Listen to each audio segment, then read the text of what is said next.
ಏನು ಗಂಗಾ, ಇಂಥ ಹೊತ್ತಿನಲ್ಲಿ ಕಣ್ಮುಚ್ಚಾಲೆ ಆಡೋದೆ? ಆನಂದದ ಭಾಸ್ಕರನು ಉದಯಿಸಿ ಬಂದಾಗ ನಾವು ಬಾಳಿನಲ್ಲಿ ಒಳ್ಳೆಯ ಸಮಯ ಅಲ್ಲವೇ? ಅದಕ್ಕೆ ಓಡೋಡಿ ಬಂದೆ ನಿಮಗೆ ಉಣಬಡಿಸಲು.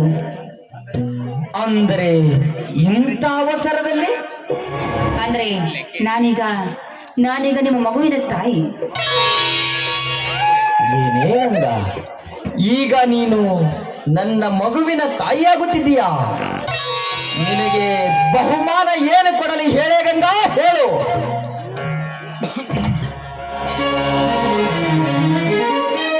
ಗಂಗಾ, ಇಂಥ ಖುಷಿ ವಿಷಯವನ್ನೇ ನನಗರ್ಪಿಸುವೆ ಎಂದ ಮೇಲೆ ಈ ನಿನ್ನ ಪತಿಯನಾದ ಶಿವನ ಕಿರುಕಾಣಿಕೆ ನೀನು ತೆಗೆದುಕೊಳ್ಳಲೇಬೇಕಲ್ಲ.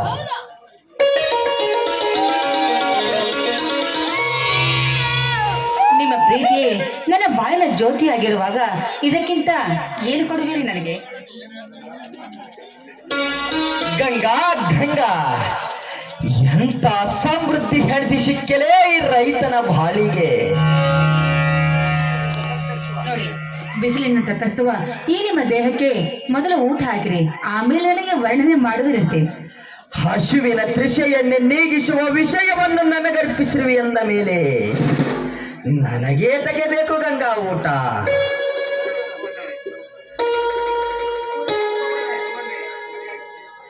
ಸೂರ್ಯನ ಮುಖವನ್ನೇ ಮರಿಯಾಗಿಸಿ ಸಿರಿಗೊಂಚು ಮಾವಿನ ತೆನೆ ಭಾಗ್ಯದ ಗಿಡದ ಬುಡಕ್ಕೆ ಆಡಿ ಪಾಯ ಹಾಕಿ ಗುಡಿ ಹಾಡುವಾರೇ ನನ್ನೊಂದಿಗೆ. ಹಾಗೆಗಲಿ ದೊರೆಗಳ ಮಾತು ಮೀರುವುದುಂಟೆ, ಬನ್ನಿ ಹೇಳಿ.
ಮೊದಲು ಊಟ ಮಾಡಿ ಬನ್ನಿ.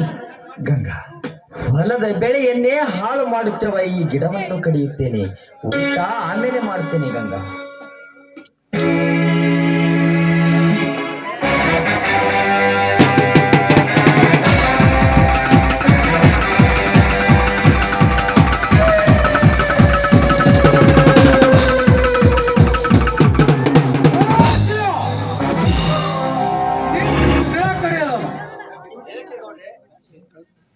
ಯಾಕೆ ಗೌಡ್ರಿ? ಯಾಕೆ ಅಂದು ನನ್ನನ್ನ ಕೇಳ್ತಿರ್ವಿಯಲ್ಲ? ಯಾರ ಅಪ್ಪನಿಂದ ಈ ಗಿಡ ಕಡಿಯುತ್ತಿರುವೆ? ಇದೇನು ಗೌಡ್ರ, ನನ್ನ ಹೊಲದೊಳಗಿನ ಗಿಡ ನಾನು ಕಡಿಯಬೇಕಾದ್ರೆ ಯಾರಪ್ಪನ ಅಪ್ಪಣೆ ಪಡೆಯಬೇಕು? ನೀವೇನು ಈ ಸುಕ್ಷೇತ್ರ ಚಟ್ಟರ್ಕಿ ಗ್ರಾಮಕ್ಕೆ ಆಗಮಿಸಿದ ಹೊಸ ಫಾರೆಸ್ಟರ್ ಆಫೀಸರ್ ತಾವು? ಲೇ ಹಣಕಾಸಿನ ಮಗನೇ, ಯಾರ್ದು ಅಂತ ಕೇಳಿದ್ರೆ ಈ ಗಿಡ ಕಡಿಲಿಕ್ಕೆ ಹೇಳ್ತಿರ್ವಿ? ಈ ಹೊಲ ನಂದು. ಗೌಡ, ಈ ಹೊಲ ನಿನ್ನದು ಎನ್ನಲಿಕ್ಕೆ ನೀನೇನು ನಮ್ಮಪ್ಪನ ಮಗನೇ? ಲೇ ಶಿವ, ಅಂದು ನಿನ್ನ ಮನೆತನದ ಅಡಚಣೆಗೆ 20,000ಕ್ಕೆ ಖರೀದಿ ಬರಕೊಟ್ಟು ಈಗ ತಿರುಗು ಬೀಳುವೆ ಆ ಮಗನ. ಇದೇನ್ರಿ ಗೌಡ್ರ, ನಾನು ನಿಮಗೆ 25,000ಕ್ಕೆ ಹೊಲ ಬರೆದು ಕೊಟ್ಟಿದ್ದೇನೆ. ಇದು ಸುಳ್ಳು. ನಾನು ನಿಮ್ಮ ಹತ್ತಿರ ತೆಗೆದುಕೊಂಡದ್ದು ಕೇವಲ 1,000 ಮಾತ್ರ. ಅದನ್ನು ಬಡ್ಡಿಯಂತೆ ಮಾತನಾಡಿ ತಂದಿದ್ದೇನೆ. ಅದನ್ನು ಬಿಟ್ಟು 25,000 ಅಂದರೆ ಎಲ್ಲಿಂದ ತಂದು ತೀರಿಸಲಿಯೋ ನಿಮ್ಮ ಹಣವನ್ನು? ಯಾವ ರೈತನ ಗೋಡು ಮುರಿದು ನೇಣು ಹಾಕಬೇಕೆಂದಿರುವಿರಿ ತಾವು? ತಮ್ಮ ಶಿವಣ್ಣ,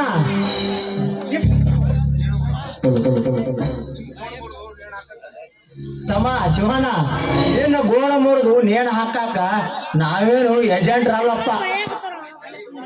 ಬರೀ ಗೌಡ್ರ ಗೌಡ್ಕಿ ಎಲ್ಲಿ ಮಠ ಇರುತ್ತ ಅಲ್ಲಿ ಮಠ ಗೇಣ ಚೋಟಿ ಹಾಕೊಂತ ಇರ್ತೀವಿ. ಅದರಂತೆ ಮೊನ್ನೆ ಗೂಡು ಸುಟ್ಟು ಸುದ್ದಿ ಹೇಳಾಕ ಬಂದು 20,000 ಇಸ್ಕೊಂಡು 25,000ಕ್ಕೆ ಹೊರ ಬರ್ಕೊಟ್ಟೆಲ್ಲ ನಿಜ ಹೇಳು.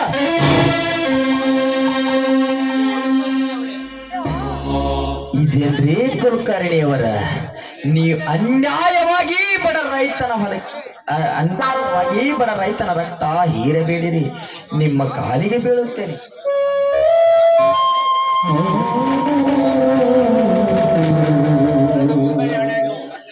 ಈ ನನ್ನ ಭೂತಾಯಿ ಆಣೆಯಾಗಿಯೂ ನಾನು ತೆಗೆದುಕೊಂಡದ್ದು ಕೇವಲ 1,000 ಮಾತ್ರ. 25,000 ಅಂದರೆ ಎಲ್ಲಿಂದ ತಂದು ತೀರಿಸಿದ ನಿಮ್ಮ ಹಣವನ್ನು? ನಿನ್ನ ತಮ್ಮನನ್ನು ನನ್ನ ಮನೆಯಲ್ಲಿ ದುಡಿದು ಮುಟ್ಟಿಸಿ ಎಂದು ಹೇಳು. ಹೊಲ ಗೌಡರಿಗೆ ಖರೀದಿ ಕೊಟ್ಟಿದ್ದೆ ನಿಜವೆಂದು ಪಗಳು. ನನ್ನ ಹೊಟ್ಟೆಗೆ ಅನ್ನ ಹಾಕುವ ಹೊಲವನ್ನೇ ನನ್ನದಲ್ಲ ಅಂತ ಹೇಳುತ್ತೇನೆ ವಿನಃ ನನ್ನ ತಮ್ಮನನ್ನ ನಿನ್ನ ಕೈಯಾಳಾಗಿ ಎಂದೆಂದಿಗೂ ದುಡಿಸಲಾರೇನೋ ಎತ್ತರ. ದುಡಿಸದಿದ್ದರೆ ಕೆಡಗಾಲ ಸಮೀಪಿಸುತ್ತವ ಈ ನಿನ್ನ ದೊಡ್ಡ ಸಂಸಾರಕ್ಕೆ. ನನಗೆ ಬೆಚ್ಚಿ ಹೋದು ಇವನು. ಗೌರಿ,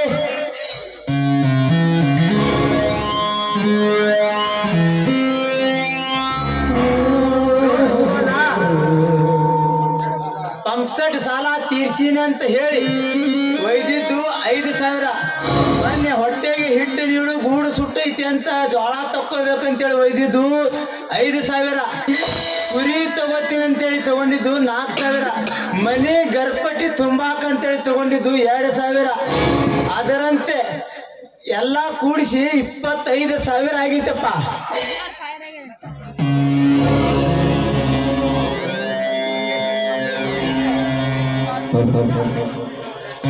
ಗೌಡ, ನಿಮ್ಮ ಹತ್ತಿರ 25,000 ತೆಗೆದುಕೊಂಡಿದ್ದೇನೆ. ಇಲ್ಲ, ನಾನು ನಿಮ್ಮ ಹತ್ತಿರ ಸಾಲ ತೆಗೆದದ್ದು ಕೇವಲ 1,000 ಮಾತ್ರ. ಬಂದ ಶೇಂಗಾದ ಬಾಲಿನಲ್ಲಿ ಬಂದ 4,000 ಹಣದಿಂದ ಕುರಿಗಳನ್ನು ತೆಗೆದುಕೊಂಡಿದ್ದೇನೆ. ಹೆಂಡತಿಯ ಆಭರಣದಿಂದ ಪಂಪ್ಸ್ ಅಂಡ್ ಕರೆಂಟ್ ಬಿಲ್ ಅನ್ನು ಕಟ್ಟಿದ್ದೇನೆ. 10,000 ಬೆಲೆ ಬಾಳುವ ಜೋಡೆತ್ತಗಳನ್ನ ಮಾರಿ ಜೋಳವನ್ನು ತೆಗೆದುಕೊಂಡಿದ್ದೇನೆ. ಅದನ್ನು ಬಿಟ್ಟು ನಾನೆಲ್ಲಿ ತೆಗೆದುಕೊಂಡಿದ್ದೇನೆ ನಿಮ್ಮ ಹತ್ತಿರ ಸಾಲವನ್ನು? ನಾನು ತೆಗೆದುಕೊಂಡದ್ದು ಕೇವಲ 1,000 ಮಾತ್ರ. ಅನ್ಯಾಯವಾಗಿ ಬಡ ರೈತನ ಹೊಲಕ್ಕೆ ಕೈ ಹಾಕಬೇಡಿದಣಿ, ನಿಮಗೆ ಕೈ ಮುಗಿದುಕೊಳ್ಳುತ್ತೇನೆ.